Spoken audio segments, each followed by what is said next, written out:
오늘 주신 하나님의 말씀 마가복음 2장 18절에서 22절까지의 말씀입니다. 계시의 말씀을 읽을 때 하나님의 음성을 들으시기 바랍니다.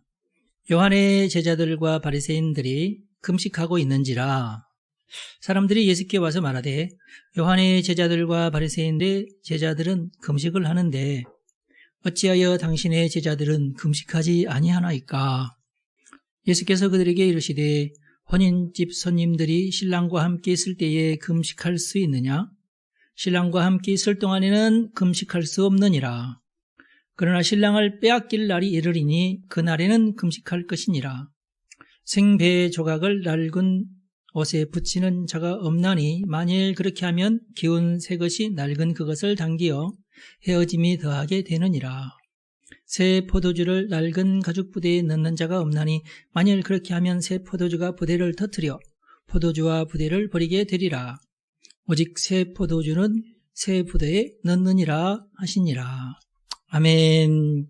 오늘은 새 포도주는 새 부대에, 이런 제목으로 말씀을 드립니다.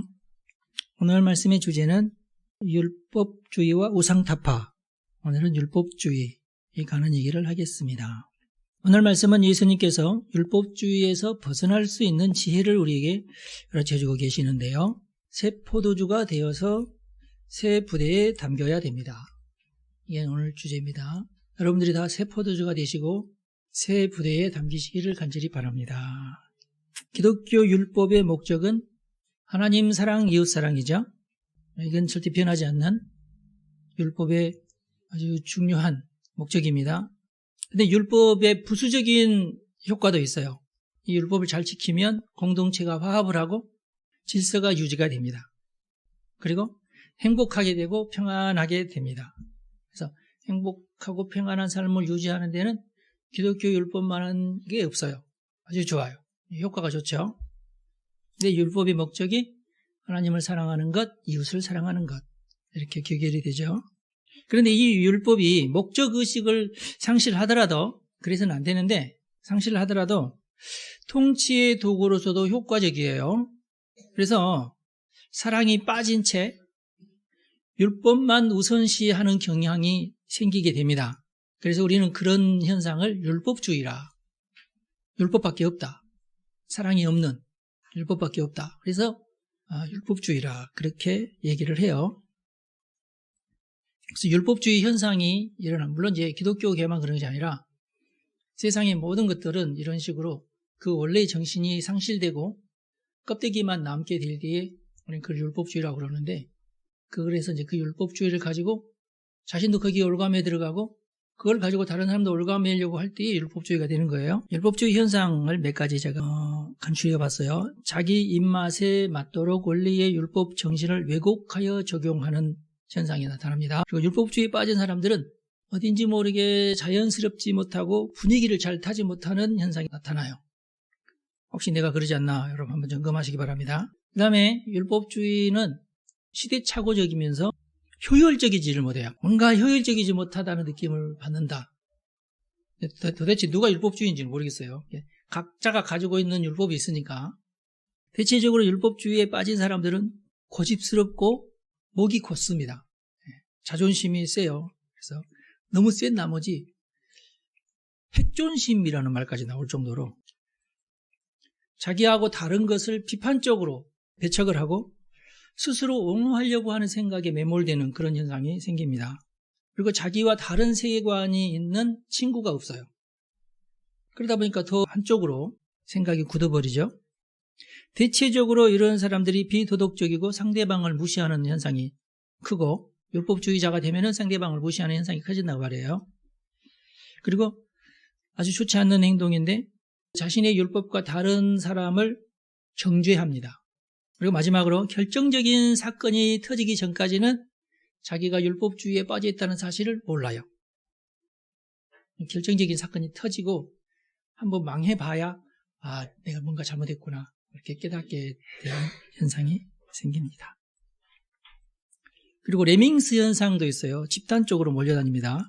제가 지난 주간에는 일본의 개화의 역사에 대해서 다시금 공부하게 되었는데 우연히 보게 된 건데 꼬리에 꼬리를 물고 여기저기 들여다보면서 옛날에 봤던 거하고 또 다른 얘기들이 많이 나오고 그래서 재밌었어요. 에도 막부 시대가 끝나고 다시금 천황의 시대로 가게 되는 그게 이제 개화의 과정이거든요. 에도 시도에도 개화가 조금 됐는데 한정적인 한 섬을 딱 만들어 놓고 거기에만 이제 외국 선박이 들락날락 하도록 그렇게 했는데 미국이 함대를 몰고 와가지고 위협을 하니까 그 기세 앞에 꼼짝없이 이제 개화를 하게 됩니다. 우리나라는 전쟁까지 하면서 미국을 막았잖아요. 그런데 일본 사람들은 우리나라 사람보다 훨씬 더 겁이 많았나 봐요. 그래서 함대가 와서 탁 그 포를 쏘지도 않았는데 그 위험을 보고 놀래가지고 문을 열었어요. 그리고 불평등 조약을 맺었습니다. 나중에 이제 메이지 유신 시대가 와서는 다시금 미국까지 가가지고 평등 조약으로 다시금 맺고 뭐 그렇게 했는데 맨 처음에는 아주 불평등하죠. 뭘 모르니까. 예. 여러분들도 뭔가 계약을 할 때 뭘 모르면 아주 손이 나는 계약을 맺지 않습니까? 그래서 맨 처음에 그렇게 불평등 조약을 맺었는데 그러니까 여러 다른 나라들 와가지고 나도 하면서 그만 서구 열강들에게 속아가지고 나라가 그냥 피폐해지고 말았어요. 모든 물자들은 다 싼값에 뺏기고. 그래서 막부에게 이제 화가 난 막부가 뭐냐면 잘 아시겠지만 제가 이제 쉽게 설명을 할게요. 막부는 막가파 정부를 막부라고 그럽니다. 네. 원래는 천황이 다스려야 되는데 이 싸움 잘하는 막가파들이 나타나가지고 서로 싸우다가 제일 짱을 잡은 애가 이제 쇼군이 되는 거예요. 그래서 천황은 천황대로 따로 있고 자기가 정권을 잡아가지고 이제 쥐락펴락하는 그런 정부를 막부라. 깡패 정부. 그렇게 생각하시면 돼요. 막부 시대도 굉장히 오래도록 유지를 해오다가 이제 막부가 이제 결국은 그런 개화를 하면서 나라를 거들내 먹으니까 여러 지역에 있던 이제 번이라고 그러죠. 우리나라 가까이에 있는 규수 지방에 있는 사스마 번 그리고 그 위에 있는 조수번이 반기를 들었어요. 제가 이제 간단하게만 얘기를 하면은 그런데 이 스시마 번이 막강한 번이에요. 왜냐하면 그 스시마 번이 원래는 막부로도 멀리 떨어져 있고 그러니까 영국 함대가 오니까 싸웠어요. 근데 영국은 그때 이미 총이 있었잖아요. 총으로 다 그냥 대항을 하니까 거기서 완전히 사무라이 정신이 무너졌어요. 와, 영국의 총이 우리나라 칼보다 훨씬 강하구나. 그래서 이 사스마본이 거기서 정신을 차려요. 사무라이 율법 정신에서 깨어납니다. 서구 문물을 받아들여야 된다. 그러면서 총을 대거 수입을 해가지고 자신들의 군대를 서양화를 시켜요. 그러다 보니까 어떻게 돼요? 네, 일본 열도 가운데 제일 강한 군대를 사스마본이 소지하게 됩니다. 그런데 그 조수번이라고 하는 번도 굉장히 강한데 사스마본과 이제 원수가 됐어요. 그래서 이제 막부에 대항을 서로 하고 그러는데 그래서 결국은 이들이 이제 막부를 이제 물리치고 천황을 이용해가지고 물리치고 그 뒤로부터 다시 천황시대가 된 거예요. 그러면서 메이지 유신을 이룹니다. 사스마본이 영국 함대랑 싸우고 한번 지고 나니까 우리가 뭔가 잘못했구나 깨닫고 새로운 문물을 받아들이게 되면서 자신들의 그런 율법주의에서부터 벗어나게 됐다. 그런 얘기를 제가 드리고 싶은 거예요. 결국에는 그렇게 한번 호되게 당한 뒤로는 제대로 된 힘을 그 번이 갖추게 되었다. 현재 우리 한국 사회도 서로 다른 율법주의들끼리 아주 옥신각신 거리고 있어요. 지금 지긋지긋해요. 언제까지 이럴지 몇십 년째 지금. 그리고 모든 문제를 정치로만 풀려고 해요. 이게 우리나라로서는 참 너무 심각한 현상이다. 산업도 정치화가 돼버렸어요. 지금은 또 이 현 정부는 노동계와 아주 크게 지금 다투고 있어요. 왜냐하면 노동계가 정치화가 돼버려서 노동계에서 정치색을 빼려고 지금 현 정부는 교육도 정치화가 돼버렸어요. 옛날에는 교육부 장관이든지 무슨 교육감이든 전부 정부가 임명했는데 이제는 다 선거로 하잖아요. 정치화가 돼버렸어요. 외교도 정치화가 돼버렸어요.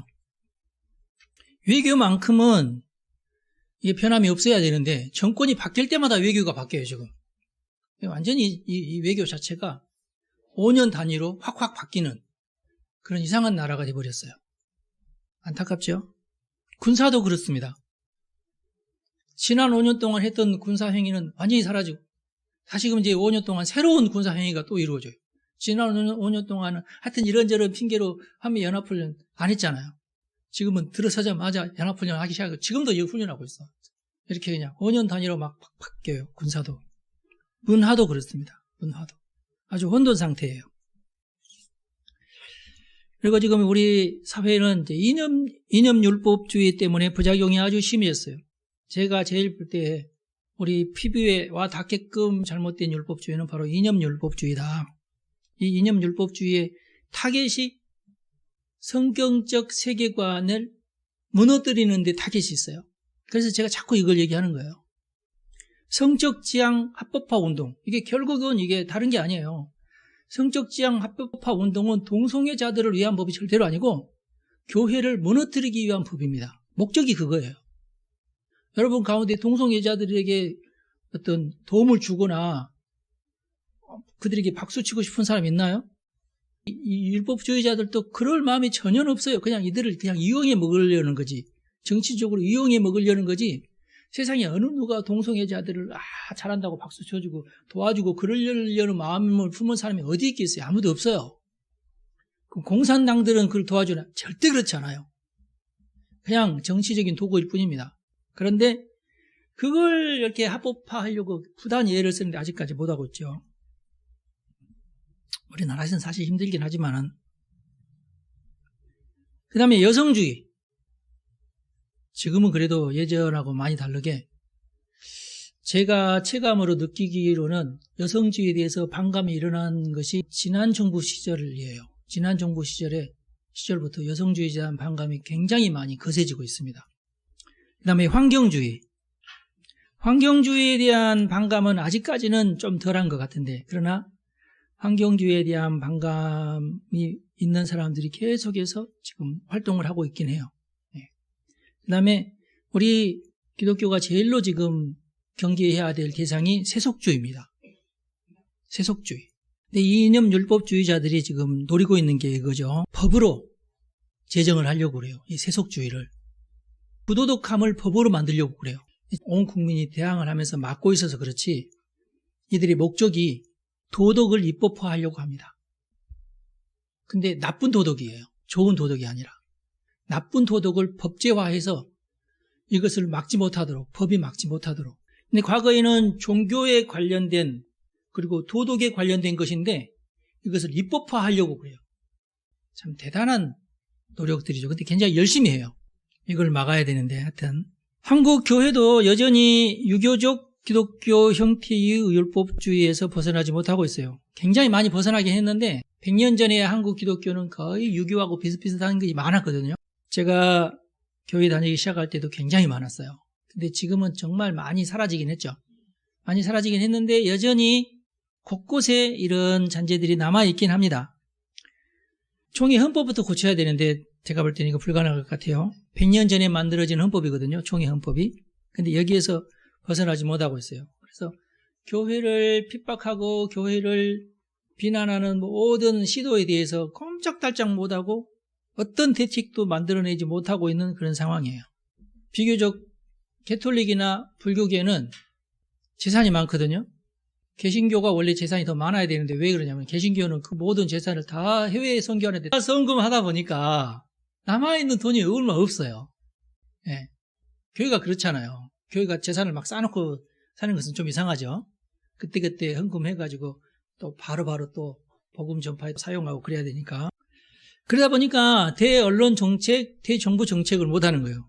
한국 기독교는. 근데 천주교는 쌓아놓은 재산도 많고 불교도 재산이 어마어마하거든요. 그러니까 그런 돈을 가지고 다 언론 플레이도 하고 또 정치 플레이도 하고 그런 것들은 이제 이단들도 그런 건 잘해요. 그런데 그런 걸 못하는 우리는 또 교단이 워낙에 나눠져 있어가지고 한 개 교단 가지고도 안 되잖아요. 천주교는 하나잖아요. 불교도 뭐 다른 불교도 있지만 조교종이 제일 우리나라에서는 1번이고 다 하나잖아요. 그러니까 천주교는 천주교대로 불교는 조교종에서 각 이단들은 각 이단들 자기들 돈 많이 쓰니까 그걸 가지고 언론 플레이나 이런 걸 하는데 교회는 그게 안 돼요. 아유, 그 돈 있으면 선교해야지. 이렇게 돼요, 우리는. 그러다 보니까 이게 어떤 마땅한 대안이 안 나오고 있어요. 그래서 현재 대한민국은 총체적 율법주의 현상이 나타나고 있다. 마치 조선이 성리학에서 벗어나지 못한 채 이러지도 저러지도 못하다가 일본에게 고스란히 나라를 빼앗기는 그런 형국을 당했잖아요. 그런 비슷한 현상이 지금 한국에 나타나고 있다. 이러지도 저러지도 못하고 있어요. 우측으로 가지도 못하고 좌측으로 가지도 못하고 정권이 바뀔 때마다 그냥 움찔움찔거리기만 하지 꼼짝 못하고 있어요. 자, 이게 참 우리나라의 위기예요. 과거에 예수님 시대 이스라엘이 로마 제국 앞에서 율법주의만 끝까지 붙들다가 완전히 망했잖아요. 그러면서 2000년이나 전 세계를 또 따라다니면서 나라 없이 지냈지 않습니까? 율법주의의 결말이 그렇다. 지금 현재 미국을 중심으로 세계는 AI 혁명을 거의 지금 완성 단계에 이르고 있어요. 구글보다는 이제 빙입니다. 구글이 빙을 쫓아가려고 지금 난리가 났는데 빙이 그동안 이 AI 때문에 1억 명이나 한 달 만에 그거 한번 써보려고. 근데 우리나라는 여전히 복합율법주의에 빠져가지고 이러지도 저러지도 못하는 가운데 얼음이 돼가고 있어요. AI 혁명의 두뇌도 역시 유대인들이라고 그래요. 참, 이 유대인들은 그동안 율법주의를 벗어났어요. 율법주의 때문에 망했기 때문에 전 세계를 돌아다니면서 그 나라마다 적응하니라고. 근데 이제 그렇다고 해서 신앙을 버리면 안 돼요. 그러니까 유대인들이 할 수 있는 것은 신앙을 버리지 않으면서 세상에 적응하는 법을 배운 거예요. 그래서 무조건 이 사람들은 언제 어느 나라로 쫓겨갈지 모르니까 5개의 나라의 언어를 자녀들에게 가르치면서. 그리고 어차피 여기에서는 부동산이 안 되니까 도망 다녀야 되니까 상업, 장사, 그다음에 금융, 금은 가지고 튀어야 되니까 여기에 목을 맵니다. 그러니까 그 후손들이 수재들이 많이 나와요. 그래서 민족은 신앙으로 똘똘 뭉치고 그래서 율법주의로 망한 이스라엘이 이제는 율법 정신에 아주 투철하면서도 스스로 자신을 그 율법주의에서 다시금 그 율법주의에 얽매지 않으려고 몸부림을 쳤던 민족이 유대인들이다. 그러면서 지금 세계를 지금 장악하고 있어요. 우리나라가 지금 이렇게 어려운 이유도 미국 연준이 금리를 올렸기 때문 아니에요? 우리 한국교회는 새 포도주가 돼야 되고 새 부대를 준비해야 한다. 이게 우리의 과제다. 여러분 개인도 마찬가지입니다. 애도 막부를 정산하고 매지 유신으로 넘어갈 때에 혁혁한 공을 세우고 나라의 제도를 바꾼 인물이 있다고 그래요. 그래서 제가 조사를 해봤더니 그 사람이 누구냐 봤더니 사카모토 료마라는 인물이에요. 사카모토 료마. 일본 사회에서 거의 영웅으로 통한대요. 이 사람 때문에 에도 시대를 청산하고 우리가 근대가 될 수 있는 그런 길을 우리가 잡았다. 근데 이 사카모토 료마는 일본말로 도사번 하급 무사였어요. 근데 이 하급 무사가 원래도 무사는 아니었고 원래는 상인이었는데 자기 할아버지가 돈을 주고 무사 계급을 샀습니다. 무조건 일본은 오랜 전통이 사무라이만 통치를 하고 사무라이가 아닌 자들은 농사를 짓든지 장사를 하든지 그렇게 했거든요.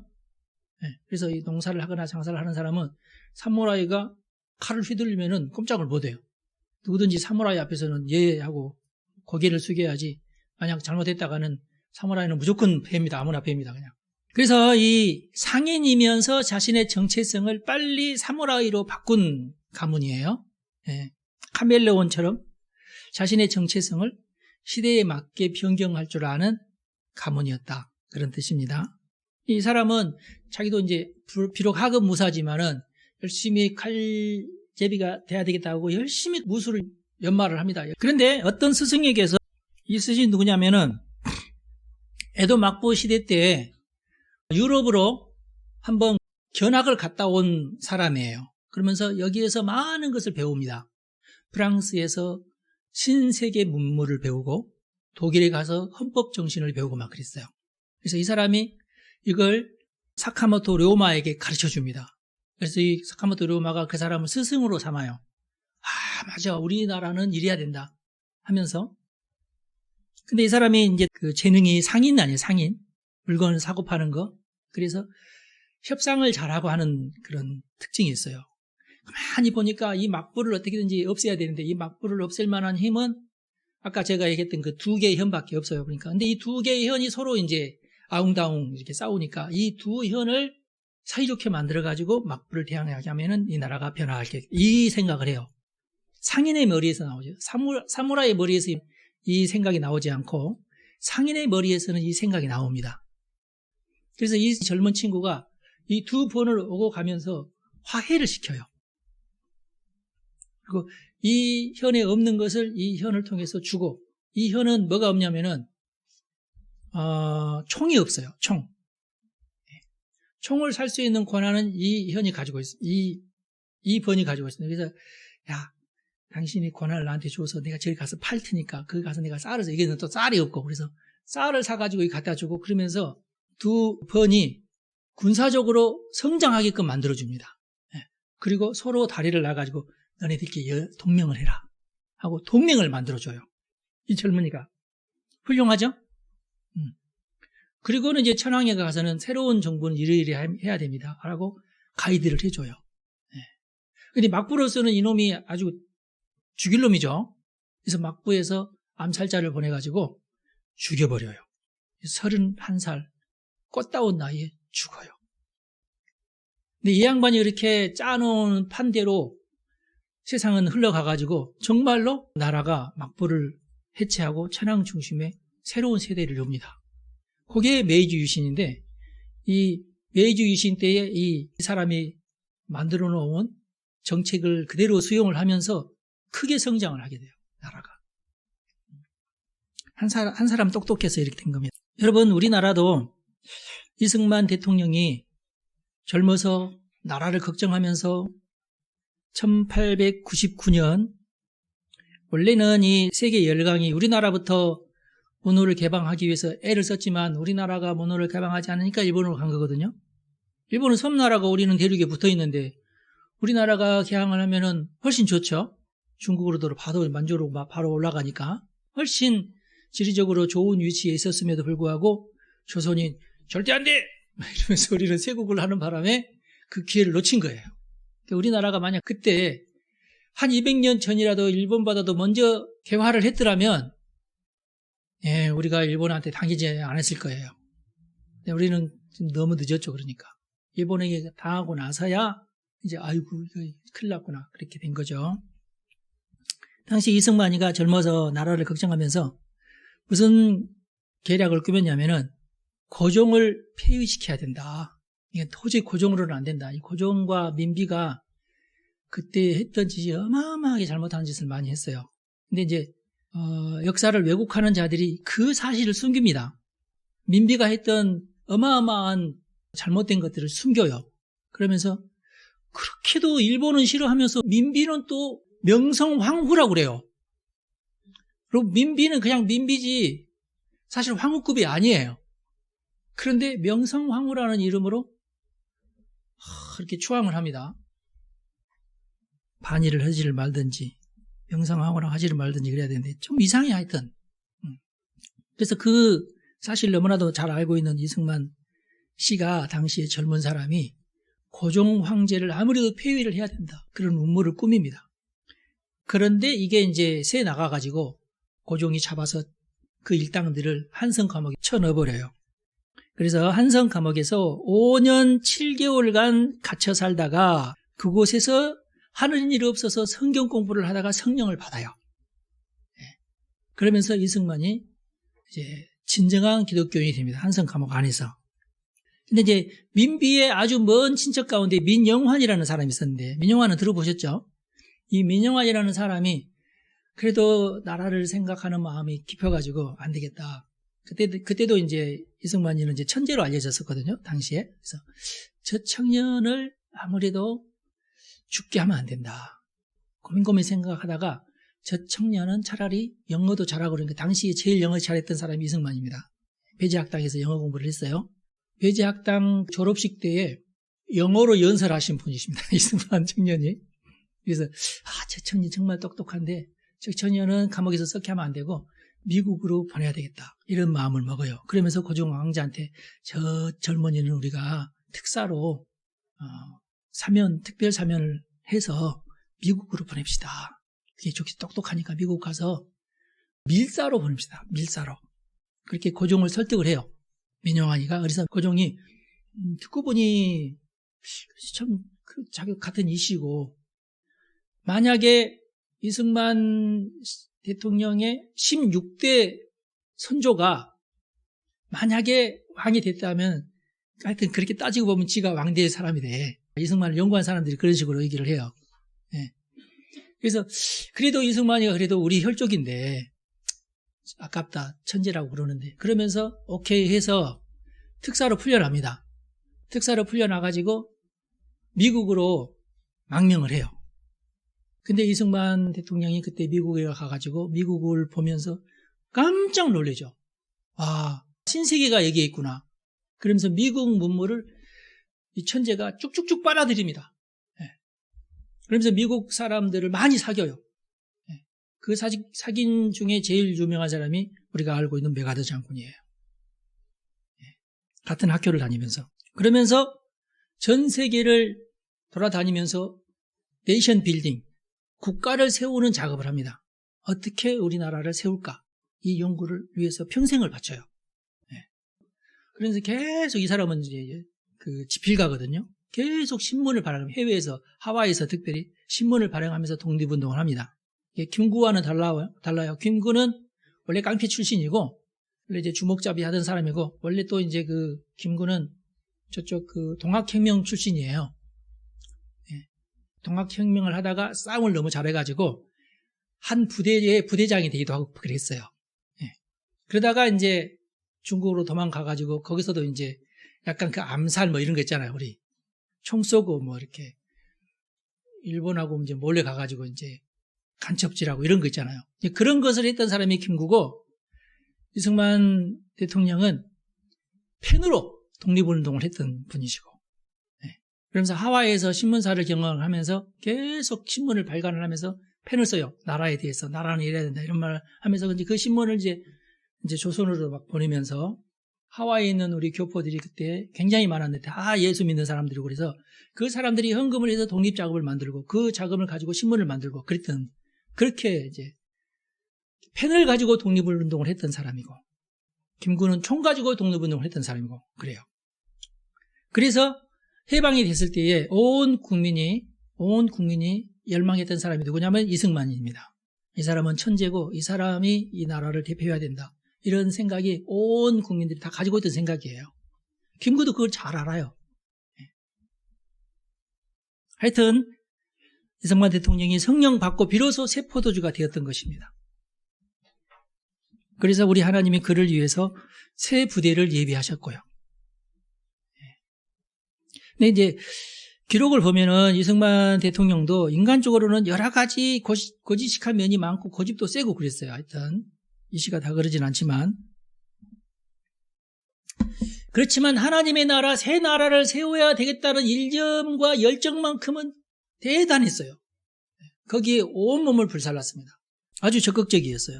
그리고 자신의 신념을 위해서 도전적인 행동을 했습니다. 정말 도전적인 행동을 많이 했어요. 지금 우리도 위기의 시대를 살고 있습니다. 오늘 제가 소개한 과거 에도 막부 시대와 같은 암살이 유행하고 뭐 그러진 않지만 또는 뭐 일제시대나 뭐 6.25 동란 같은 그런 어떤 처절한 시기는 분명히 아니에요. 그러나 오늘날의 위기는 제가 볼 때에 영적인 위기예요. 옛날에는 체제를 바꾸고 정부를 바꾸려고 했는데 지금은 체제나 어떤 정부보다는 그러는 세력도 물론 있지만은 더 놀라운 것은 사람의 생각을 바꾸려고, 가치관을 바꾸려고 하는 운동이 지금 심해요. 사람의 머릿속을 세속화시키려는 운동이 굉장히 심해요. 도덕을 가지고 법을 만들고 혐오가 죄라고 막 이런 이상한 소리를 하고 그래서 우리가 걱정할 것은 암살이나 전쟁 이런 것을 우리가 걱정할 것이 아니라 우리의 가치관을 쓰레기로 만들려는 시도를 우리가 예의주시해야 돼요. 우리를 타락시키려고 하는 세력, 우리의 가치관을 조종하려고 하는 세력. 근데 우리가 율법주의에 빠져 있으면 안 되겠죠? 우리 스스로도 율법주의에서 벗어나야 돼요. 이승만이 그랬던 것처럼 성령을 받아야 돼요. 정신 차려야 됩니다. 우리의 영혼을 성령께 의탁을 해야 돼요. 우리의 영혼이 거룩해져야 돼요. 방법이 없어요. 옛날에 미국이 타락해 갔을 때에 유대한 기독교 선구자가 여럿이 나와가지고 영적 대각성운동을 해가지고 오늘날의 미국이 됐던 것처럼 지금 우리나라도 지금 굉장히 혼란스럽고 율법주의에 쩔어 있는 지금 상황이거든요. 그리고 굉장히 지금 타락해 가고 있어요. 우리 기독교인들에게 소망이 있습니다. 우리가 우리 스스로를 새 포도주가 되도록 해야 돼요. 새 술에, 새 성령에 우리가 취해야 돼요. 우리의 영혼을 정화시켜야 돼요. 모든 세속주의로부터 우리가 벗어나야 됩니다. 주변에 있는 많은 목사들이 굉장히 염려를 하고 있고 세속주의의 세뇌가 됐어요. 지금 독일이 그러거든요. 세속주의를 받아들인 독일이. 지금 독일에 가보면 그 큰 교회, 독일에 있는 모든 목사들은 다 정부에서부터 공무원 월급을 받습니다. 생활이 보장돼 있죠. 죽을 때까지. 이 목사들이 보면은 할머니 한 명, 두 명 앉아있어요. 예배 드릴 때. 지금 독일 교회가 그래요. 예배당은 어마어마하게 큰데. 불과 몇 년 전에 나온 우리 교단에서 나온 책 가운데도 앞으로 우리 교회는 독일 교회처럼 예배당 안에서의 교회가 아니라 사회 속에서의 기독교인이 돼야 된다. 그렇게 주장하는 책도 우리 교단에서 나왔어요. 여러분, 우리의 영혼을 성령님께 의탁해야 됩니다. 우리의 영혼을 성령으로 충만하게 해달라고 기도해야 돼요. 갈망해야 됩니다. 우리 먼저 우리의 영혼과 우리의 삶을 정화시켜야 돼요. 그래서 우리의 영안이 떠지면 비로소 우리가 하나님이 예비해 두신 새 부대를 발견할 수 있을 것입니다. 저는 그렇게 믿어요. 우리가 해야 할 일이 있어요. 이건 사람의 힘으로 할 수 있는 것도 아니고 정치적인 힘으로 할 수 있는 것도 아니에요. 이것은 계몽운동으로 할 수 있는 것도 아니고 오직 우리는 성령으로 충만하는 길밖에는 없어요. 우리가 성화되는 길밖에는 없습니다. 제대로 된 신앙을 가지고 이 세상을 우리가 살고 빛과 소금으로 살고 자녀들에게 올바른 신앙을 전수하고, 그래서 저는 믿습니다. 그래도 한국 교회밖에는 대한민국에 소망이 없다. 하나님만 우리의 소망이다. 오직 성령 충만만이 우리에게는 답이다. 새 포도주는 새 부대에 담아야 됩니다. 역사가 그걸 증명하고 있어요. 우리 모두 새 포도주가 됩시다. 기도하겠습니다.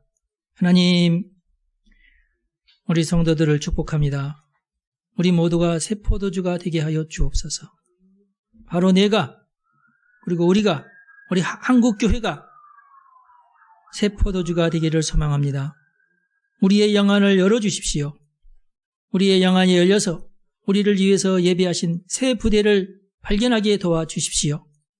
인간은 율법을 율법주의로 바꿔버립니다. 정의를 사욕으로 바꿔버리고 믿음을 우상으로 바꿔버립니다.